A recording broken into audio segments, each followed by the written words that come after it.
les he contado esta historia, pero se las voy a contar de una manera diferente. Pensando en el desarrollo del sermón de esta semana, me puse a pensar, no sé por qué vino a mi mente este recuerdo. Ustedes saben que soy aficionado a la aviación y desde joven, no desde chiquitillo porque sería toda la vida, sino desde joven siempre me gustó. Me iba con un amigo mío y yo tenía un pick-upcito y nos sentábamos a la par del aeropuerto a ver despegar y aterrizar aviones todo el día, por horas. Ajá. Así que un día un primo de Flora, que también aficionado a la aviación, me llama y me dice: Alejandro, se estrelló una avioneta en el túnel Surquí, queremos ir a buscarla de unos amigos. Por cierto, aquí hay uno de esos amigos que me acompañó en esa aventura, solo que me abandonó en la subida. Así que fuimos una tarde, había que entrar por detrás del túnel Surquí, pero había que bajar ahí por Santa Rosa de Moravia, por Radio Universitaria y bajar unas cuestas.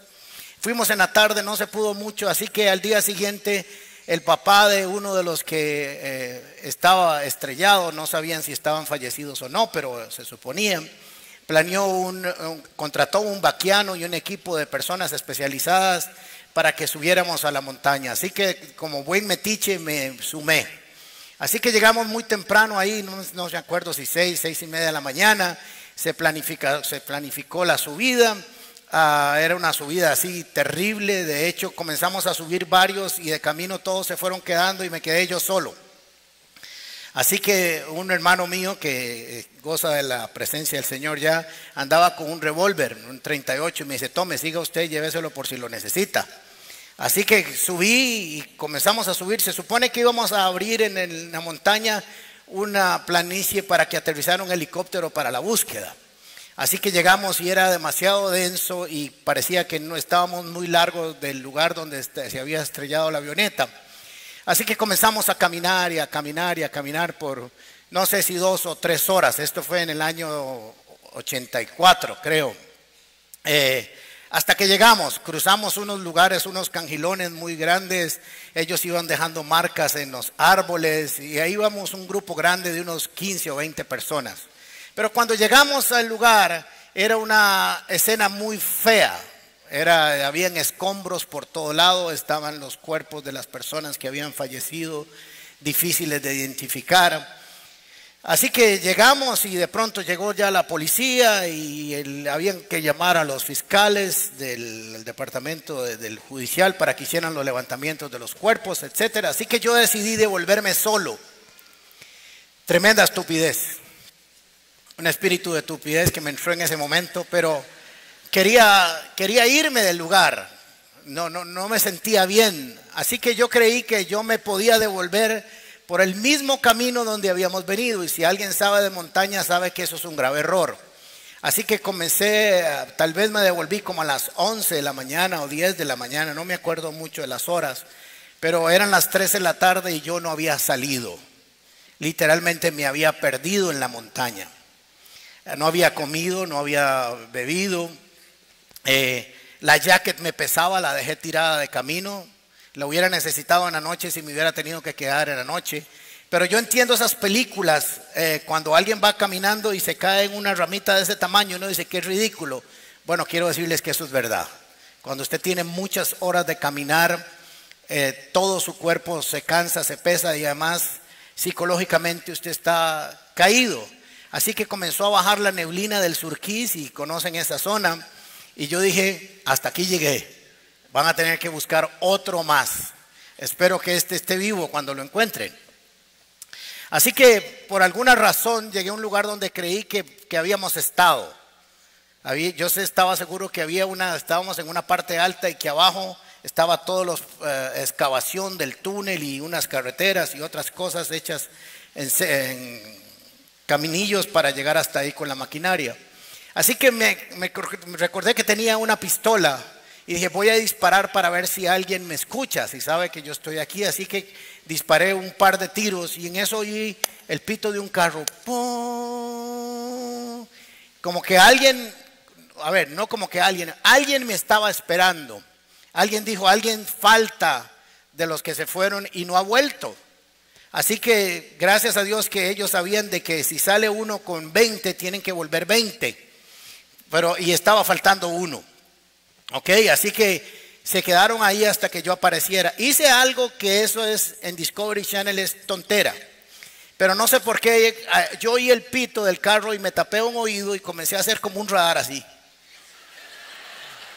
Eso en la montaña es un ridículo, porque hay un eco, pero yo dije, donde más fuerte lo oiga, hacia allá voy a ir, de tal manera que comencé a caminar y según yo volví a disparar otra vez y en eso ya comencé y vi así las luces de un carrito. Dije, aquí no hay pérdida, aquí bajo, aquí aunque sea rodando. Así que cuando llegué tenía frío, tenía hambre, no sé quién me esperó, pero ahora pensando esta semana, nunca le di las gracias porque solo esperaron que yo llegara, tenían un coñac, me dice, tomes esto y comas este pollo, y me dio un pollo frío ahí y me comí, me dice, ¿dónde vive usted? Ya le dije, me dice, tírese en el cajón y ya nos vamos, porque ya estaba muy oscuro. No era totalmente oscuro, pero ya casi no se veía. Estoy que me fui en el carro, llegué a mi casa con frío y me puse a pensar que qué hermoso saber que me perdí y que alguien me estaba buscando o alguien me estaba esperando. Y recordé un pasaje de las Escrituras hermoso que habla de esto. No hay peor ceguera en la vida que no darse cuenta de su propia condición. Hay gente que no se da cuenta que está perdida. Por ejemplo, los maridos cuando andan con sus esposas y no saben la dirección, no saben que están perdidos. Su esposa sí, pero ellos no. Así que la esposa le dice, pregunta ahí en la esquina, mi amor. Él dice, no estamos perdidos, solo ando explorando. Así que cuando ya le voy a preguntar a alguien, le dice, yo le voy a preguntar, pero a quien yo quiera. ¿Verdad? Todos conocen eso, más o menos. ¿Las mujeres están de acuerdo con eso? Bien. Así que cuando no comprendemos lo que alguien ha hecho por nosotros, me gustaría saber quién fue esa persona que me esperó. Sé que era un Silverado color café, pero no me acuerdo de nada más. Y me hubiera gustado un día darle las gracias por haberme esperado. Ya no había casi nadie, eran 2 o 3 personas en el pick-up ahí y nada más. Pero alguien sabía que yo andaba perdido. Tal vez ni sabían mi nombre, creo que no, solo sabían que alguien había faltado y me llevaron a la casa y me dejaron ahí. Así que esto sucede con la historia que Jesús le cuenta a los fariseos y a los religiosos acerca de lo que Él vino a hacer por nosotros. Lucas capítulo 15, versículo 1. Muchos recaudadores de impuestos y pecadores se acercaban a Jesús para oírlo. Cobradores de impuestos, igual pecadores o paganos, para oírlo. De modo que los fariseos y los maestros de la ley se pusieron a murmurar. Cuando usted no conoce algo, usted murmura. Cuando no entiende por qué las cosas pasan, usted murmura. Por eso el chismoso chismea, porque no entiende, no comprende las cosas. Es una forma de expresar su ignorancia acerca de las cosas que pasan delante de sus ojos. Entonces les contó esta parábola, que es lo mismo que una historia con sentido. Una parábola es algo que se pone a la par de otra cosa para que puedan compararse las dos y entender el significado de la misma. Así que Jesús dice a los que le estaban oyendo. Aquí habían 2 grupos de personas. Lo estaban oyendo los cobradores de impuestos y los publicanos, y del otro lado estaban oyendo los fariseos y los maestros. Así que esta parábola iba a ser dirigida a un grupo de personas para que supieran que ellos estaban incluidos en la historia, los pecadores, que esta historia se trataba de ellos. Pero estaban los maestros y los fariseos que también estaban incluidos, pero que no se habían dado cuenta que estaban incluidos. Así que les iba a explicar Jesús por qué Él comía y participaba con los pecadores. Así que esto es una revelación del reino. Esta es una extraordinaria parábola. Dicen los expertos en teología que es la joya de las parábolas. Es la que en un solo cuento, en una sola narración, describe el propósito de Dios para el hombre, lo que Jesús vino a hacer. Por eso Jesús les va a narrar esto y les va a hablar acerca de lo que para ellos era normal, era corriente, era una cultura pastoril. Así que les hace una pregunta para empezar la historia. Entonces les contó una parábola, versículo 3. Supongamos que uno de ustedes tiene 100 ovejas y pierde una de ellas. ¿No deja las 99 en el campo y va y en busca de la oveja perdida hasta encontrarla? Y cuando la encuentra, lleno de alegría, la carga en los hombros y vuelve a la casa. Al llegar reúne a sus amigos y vecinos y les dice: alégrense conmigo, ya encontré la oveja que se me había perdido. Les digo que así es también en el cielo. Habrá más alegría por un solo pecador que se arrepienta que por 99 justos que no necesitan arrepentirse. Ahora, como les dije, esta es una joya de las Escrituras. Es la revelación de todo el propósito de Dios en una sola narración de un pequeño cuento, pero narra exactamente, hace un resumen de lo que Jesús vino a hacer por la humanidad. Pero no solo lo que Jesús vino a hacer por la humanidad, la condición de la humanidad. Es algo extraordinario en las Escrituras. Cuando usted entiende quién es Dios, cuando usted entiende quién es Jesús y lo que Jesús hizo por usted, usted entiende quién es usted y su condición. La Biblia no nos habla de nuestra condición, nos habla de lo que Dios vino a hacer por nosotros, para que entendamos lo que Dios vino a hacer, nuestra condición. Jesús habló de una oveja perdida y de un pastor. Está hablando de la condición de la oveja y de la obra del pastor.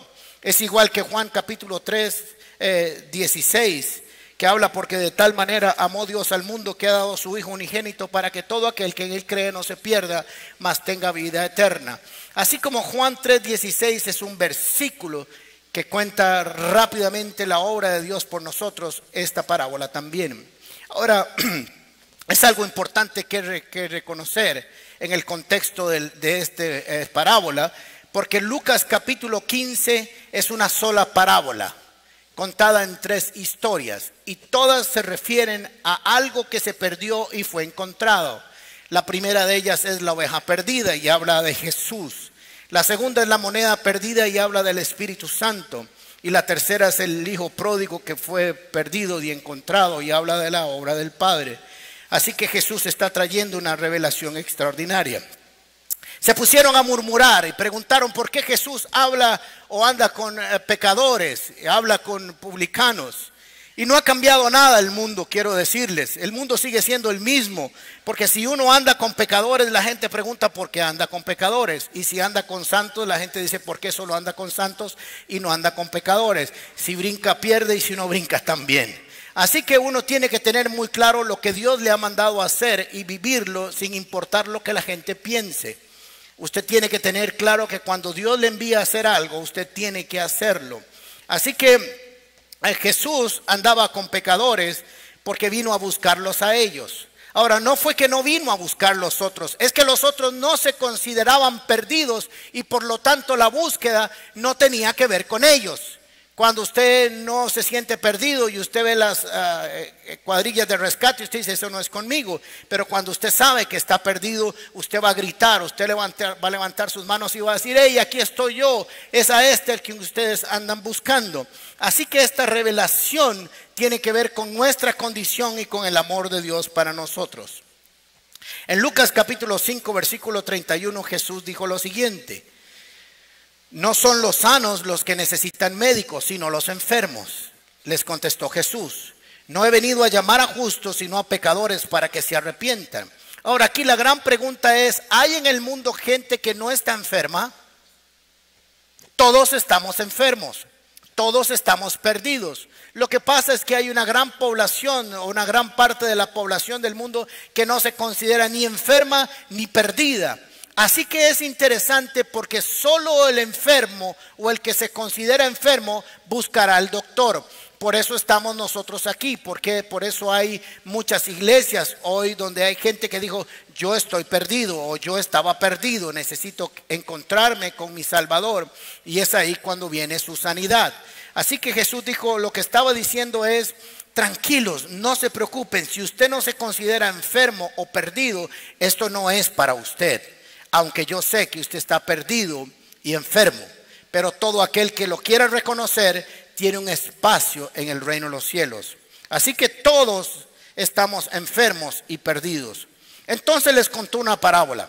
Supongamos que uno de ustedes tiene 100 ovejas y pierde una de ellas.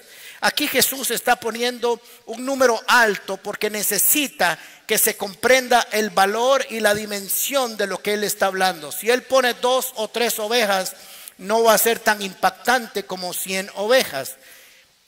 Está siendo criticado y hostigado por dedicarse a un grupo de ovejas que le necesitan.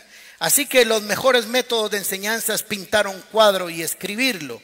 ¿Para qué va Jesús a poner una comparación? Déjeme ponerle esto, que es lo que Jesús está diciendo, para que lo entendamos en otro contexto. Si una familia, una mamá y un papá tienen 10 hijos y se muere uno, la gente podría decir, bueno, pues duele, pero le quedan 9. Pero si alguien tiene solo un hijo y se pierde ese hijo, la gente diría, es que lo perdió todo, ¿verdad? Eso sería nuestro razonamiento natural. Pero Jesús va a decir todo lo contrario. En el reino de los cielos, 99 valen como 1 y 1 como 99.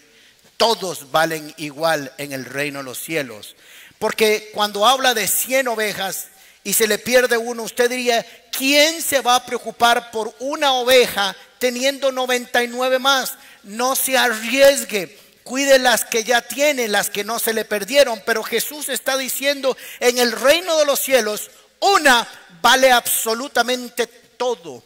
Ahora, ahora imagínese y piense lo que usted vale para Dios. No piense esa oveja. A veces lo decimos como cliché, que si usted fuera el único pecador del mundo, Jesús vendría por usted nada más. Pero en esta parábola Jesús está diciendo, así es. Si tuviera que venir por uno solo y ese fuera usted, yo vendría a la tierra para morir exactamente lo mismo que hice por la humanidad entera, lo haría por uno. Cuando nosotros entendemos ese concepto de Dios, nosotros nos sentimos profundamente amados. Por eso cuando entendemos lo que Dios hace por nosotros, el valor de nosotros en el reino se aumenta y dejamos de pensar, me amará Dios, me estará oyendo Dios, Dios creerá que me vaya bien, Dios tendrá cosas buenas para mí. Por supuesto, en esta parábola Jesús está diciendo que si tiene que dejarlo todo por ir por usted, lo hará. Ahora, no es que lo va a dejar todo. Tal vez usted no lo ha notado, o no conoce el contexto pastoril, pero alguien con 100 ovejas era alguien papúa. La gente tenía 3, 4, 5 ovejitas. Alguien con 100 ovejas era alguien que tenía dinero. Y que 100 ovejas no se cuidan con un solo pastor. 100 ovejas necesitan 1, 2 o hasta 3 pastores. Así que Jesús no está diciendo tampoco que las dejó tiradas y abandonadas, porque Jesús nunca haría eso. Lo que Jesús dijo es lo siguiente. Vea qué maravilla cuando entendemos los contextos bíblicos. Yo, teniendo 2 o 3 pastores más, me pude haber quedado con las 99, pero como era mi oveja perdida, me fui yo personalmente a traerlas. ¡Ja! ¿Entendieron? Esto es maravilloso cuando Dios está hablando de nosotros. Está hablando de Él, pero también está hablando del valor que nosotros tenemos para con Él. Teniendo otras personas que yo le digo, vaya, Moti, vaya, búsqueme esa oveja que se perdió. Yo me quedo aquí cómodo, sentado, mientras me quedo con las 99. Dijo, no, yo dejé las 99 que están en el redil, que están guardadas, que están cómodas, y personalmente voy a ir a hacerlo. Y por si acaso usted no conoce la historia, Jesús vino personalmente a hacerlo. Jesús es la parte visible del Dios invisible, es el Dios hecho carne. Pudo haber creado otra figura para venir a salvarnos, pero Él dijo, yo voy a ir personalmente a hacerlo. Y eso es una profunda seguridad. En Isaías 53 dice, todos andábamos perdidos. ¿Cuántos? Todos. Como ovejas, cada uno seguía su propio camino. Cuando yo andaba en la montaña perdida, es interesante, espero que ninguno de ustedes se pierda. Usted vuelve para allá, ve para allá y ve un camino. Dice, este es el camino. De pronto vuelve a ver para allá y también tiene cara de camino. Y de pronto vuelve a ver para allá y tiene cara de camino. Así es este mundo. Este mundo, cuando andamos perdidos, todo parecen caminos correctos. Hay caminos que le parecen derechos al hombre, pero su fin son fin de muerte. Por eso tenemos que encontrar el camino correcto que lleva hacia la salvación, porque andábamos perdidos. Y el pastor sabía que una oveja sola se muere. La oveja es el único animal bien sorompo, hermosísimo, pero sorompo. Y no vuelva a ver al que está a la par, porque no se trata de eso. Porque no puede vivir sin ayuda. Los demás ahí se la juegan. Usted tira una gallina y ahí sale a comer y ahí, pero la oveja no. Así que el pastor sabe que si él no interviene en la salvación de la oveja morirá. De fijo morirá. No hay duda, no es que tal vez muera, es que va a morir. La Biblia dice que Satanás anda como león rugiente buscando a quien devorar, y la oveja no se va a dar ni cuenta en el momento que le pegan el ñangazo. Ni cuenta se dio. Así que el pastor sabe que esta oveja tiene que ser buscada a cualquier costo. Sabe que no volverá por su propia cuenta, sabe que necesita de su gracia, sabe que necesita ser encontrada y pronto, porque pasa los días y esta oveja va perdiendo sus fuerzas. Así que es interesante porque en el relato bíblico el pastor no sale para ir a arriarle a la oveja. Eso tal vez haríamos nosotros, ¿verdad? Se encuentra la oveja y comienza: qué cadita el que me diste, ovejita. Te saliste del rebaño, sos una gran rebelde, no hace caso, no quiere oír, no a esto, lo otro, y le arrea y le dice: porque me vino y me quitó 4 días de camino. No dice eso. Interesantemente, en la historia aplicada a nosotros, el pastor vino a buscarnos con una cruz, no con un garrote, porque ese sería el método de llevarnos a la casa del Padre nuevamente y de salvarnos. No vino para castigarla, no vino para rechazarla, no vino para señalarle sus defectos, vino simplemente para salvarla. Y así lo dijo Juan en su evangelio en el capítulo 3, versículo 17 de Juan. Dios no envió a su Hijo al mundo para condenar al mundo, sino para que el mundo fuera salvo por medio de él. Así que necesitamos nosotros entender que Jesucristo vino con un propósito: llevarnos de vuelta a casa. No sé si lo has entendido, pero Jesús dijo: en la casa de mi Padre hay muchas moradas, hay muchos lugares donde Dios quiere que usted esté. Y donde yo voy, ustedes también estarán. Pero esto nos habla de algo escatológico en el contexto que Jesús está hablando, pero nos habla de una realidad también, que lo que Jesús estaba haciendo tenía efectos eternos. Usted y yo somos salvados ahora, pero en la dimensión del reino, usted y yo estamos en las moradas celestiales, porque el propósito de este pastor que vino a buscarnos fue llevarnos de vuelta a la casa. Usted y yo no fuimos llamados por el Señor para venir todos los domingos a la iglesia con un celular bajo el hombro, bajo el brazo, porque ya no hay Biblias, ¿verdad? ¿Cuántos tienen Biblias aquí, vinieron con Biblias? Muy pocos, ¿verdad? Digo yo, Biblias de papel, porque muchos tenemos Biblias electrónicas. Pero no fuimos diseñados para eso, eso es parte del cristianismo.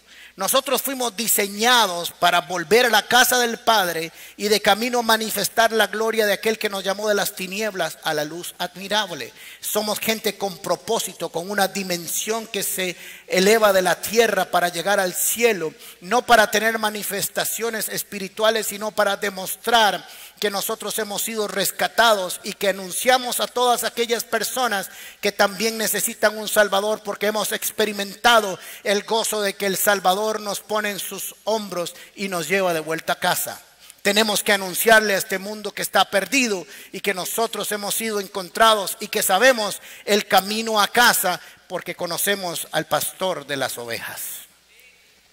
Así que dice el pasaje: cuando la encuentra, lleno de alegría, la carga en sus hombros y vuelve a casa. Hermoso pasaje. Esto habla de Jesús y usted, No sé si se había dado cuenta, porque Jesús está hablando de cada uno de nosotros. No está hablando de otros, está hablando de usted y de mí y de cada persona que se encuentra con Él o que se deja encontrar con Él, porque Él ya vino a buscarnos. Así que Él sabe que esta oveja tiene horas, tal vez días de andar caminando, de no comer, de no tomar agua, de vivir noches con temor mientras oía ruidos en las noches. Es interesante cuando uno está perdido en la montaña, que oye los sonidos que nunca ha escuchado, nunca ha estado ahí perdido. Así que oye leones, elefantes, hienas, tiburones, de todo oye. Es increíble cómo comienza aquel lugar a producir y a venir sobre uno y lo inunda de temor, no sabiendo lo que va a pasar en la noche, dónde va a dormir y cómo va a amanecer al día siguiente, o si va a amanecer.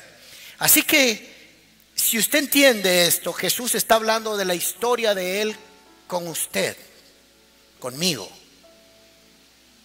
Y esto debería llenarnos de esperanza, de consuelo, de alegría. Esto debería llenarnos de un profundo agradecimiento a Dios. Esto debería llenarnos de gozo, de entusiasmo, sabiendo todo lo que Jesús vino a hacer por mí. Así que cuando me encontró, sabía que estábamos cansados de caminar por este mundo. Sabía que estábamos sin comer, sin dormir. El pecado, el enemigo nos había causado heridas. Demasiados años con temor en la oscuridad, en la noche. Así que no solo llegó y le dijo, vamos, ovejita, vamos de vuelta a casa. Sino que le dijo, vine a buscarte y sé que estás cansada. Así que te voy a poner sobre mis hombros. Eso significa la gracia de Dios. Cuando su salvación no pesa en nuestras obras, sino en su obra. Así que habla de la gracia infinita de Jesús para llevarnos de vuelta a casa, en sus hombros, con su carita aquí de la oveja, tal vez hablándole de camino, diciéndole, ya todo está bien, tranquila, ya te encontré, vas de vuelta a casa, para eso salí.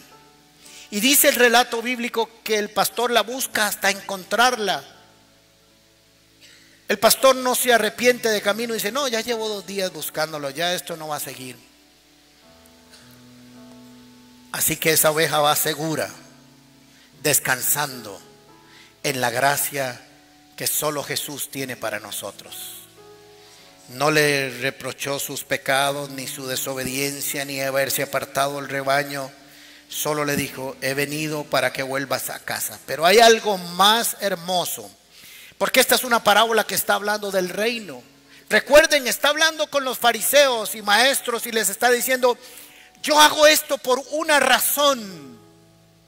Y necesito que entiendan esta razón. Aunque no la entiendan, se las voy a contar, porque hay un grupo de personas que sí se va a arrepentir y sí va a creer. Yo he venido para esto. Y no es porque yo me gane algo, sino porque estoy ganando a alguien. Así que habla del reino. Y dice en el versículo 4, creo que eso, 5, no me acuerdo. Al llegar reúne a sus amigos y vecinos y les dice, alégrense conmigo, ya encontré la oveja que se me había perdido. Ahora piense esto, a veces no dimensionamos estas cosas. Pero Jesús está hablando que cuando Él vuelve a la casa de su padre o su de redil o a su finca, viene contento, viene diciendo, hey, ¿se acuerdan que hace 2 días salí a buscar la oveja? La encontré, está viva, a eso salí, vamos a hacer una fiesta. Y cualquiera diría, pero tiene 99 ahí, ¿qué es tanto alboroto? Porque esta una vale como 99 y 99 como una. Y si tuviera 10,000 ovejas, haría lo mismo. Así que habla de que en el reino de los cielos, que Jesús, el pastor, se alegra de encontrarnos. No sé si lo entiendes, pero Jesús se alegra.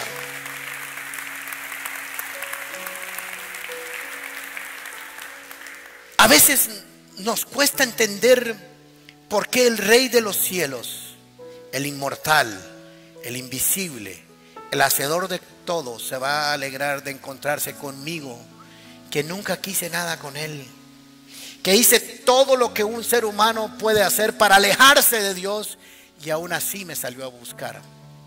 Cuando entendamos eso, cuidarás tu vida como nunca antes. Cuidarás lo que haces, lo que hablas, dónde vas, porque sabes que el precio de tu rescate fue pagado con sangre y que ese pastor no estaría contento si te vuelves a ir. Pero cierro el versículo 7 con lo siguiente: les digo que así también es en el cielo. A ver. Dice que cuando llega el pastor le dice a todos sus vecinos: ¡Hey, la encontré, hagamos fiesta! Y les dice, y termina y dice: así también, igual es en el cielo. Mi papá y yo nos alegramos cuando un pecador se arrepiente. Dice: habrá más alegría por un solo pecador que se arrepienta que por 99 justos que no necesitan arrepentirse. No es que hay justos que no necesitan arrepentirse, son aquellos que consideraron que eran justos y no necesitaban arrepentirse. Así que yo siempre trato de imaginarme cosas.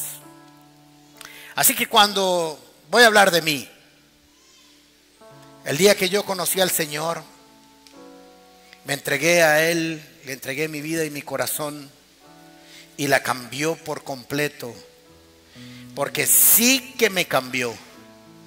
Esta oveja sí era una cabra rebelde, perdititica, como diría mi mamá. Cuando yo me entregué a Él, yo me imagino a Jesús diciéndole: papá, otro más que encontramos, otro más que nos dice que ir a la cruz no fue en vano, otro más que le quitamos al enemigo. Otra oveja que no anda perdida. Otra oveja, Padre. Ahí está la habitación. ¿Se acuerda la que habíamos preparado, que tiene su nombre? Prepáresela. Tiene como de decoración un aeropuerto.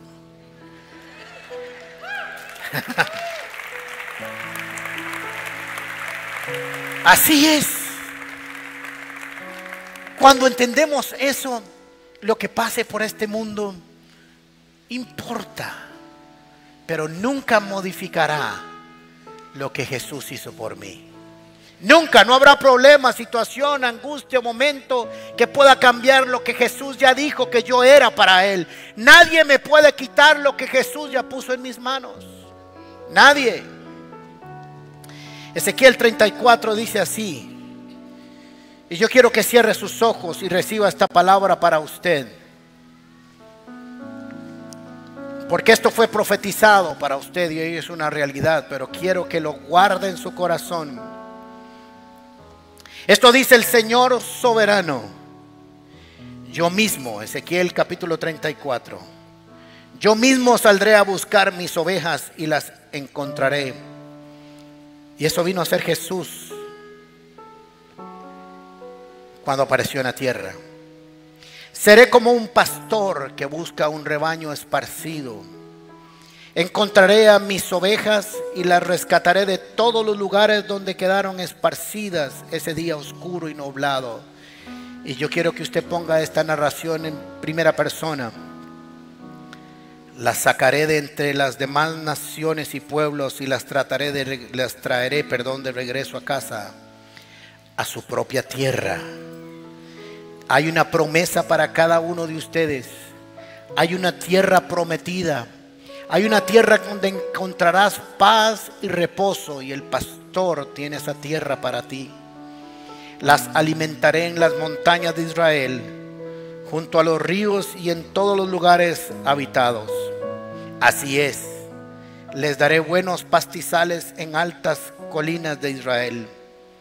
Descansarán en lugares agradables y se alimentarán con las abundantes pastizales verdes de las colinas. Yo mismo cuidaré de mis ovejas y les daré un lugar para que se recuesten en paz, dice el Señor soberano. Buscaré a mis perdidas y las traeré sanas y salvas de regreso a casa. Vas de vuelta a casa, dice el Señor. Pero aquí viene algo maravilloso.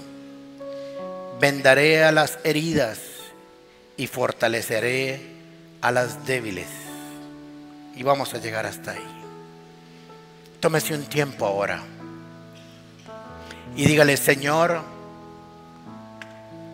gracias por buscarme. Gracias por haberme venido a buscar a mí. Gracias por amarme tanto. Mi mente no lo puede entender. Solo puedo recibir tanto amor y misericordia que tienes para mí. Dejaste lo mejor de tu vida para venir a buscarme a mí. Hoy me dejo rescatar por ti. Ponme en tus hombros, en la gracia tuya. Llévame de vuelta a casa. Necesito volver a casa. Estoy cansado, estoy cansada del camino, atemorizada por la noche, hambriento y herido. Pero sé que tú me llevas a un lugar donde sanarás mis heridas, traerás consuelo a todo mi ser. Y en la casa del Señor moraré por largo tiempo. Si nunca has hecho esta oración, hazla conmigo y dígale: Señor Jesús, hoy me dejo salvar por ti, oh Dios. Hoy abro mi corazón a ti y te digo: Señor Jesús, yo te recibo como mi buen pastor, como mi Salvador. Saliste a buscarme y hoy me has encontrado. Me dejo salvar por ti. Dejo que sanes mis heridas. Dejo que te lleves mis temores y mis angustias. Gracias porque no viniste a condenarme, sino viniste a salvarme. No viniste con un garrote, viniste con una cruz para llevarme de vuelta al lugar donde nunca tuve que haber salido, al lugar donde hay pastos verdes, hay aguas de reposo, el lugar donde puedo dormir tranquilo, porque no se duerme ni se adormece quien me cuida. Tú eres mi esperanza, tú eres mi consuelo, tú eres mi buen pastor, y nada me faltará. En el nombre de Cristo Jesús, amén y amén. Y que la gracia del Señor Jesucristo inunde sus vidas y les permita vivir en la paz y en los hombros del Señor. No se vaya, que el Señor les bendiga.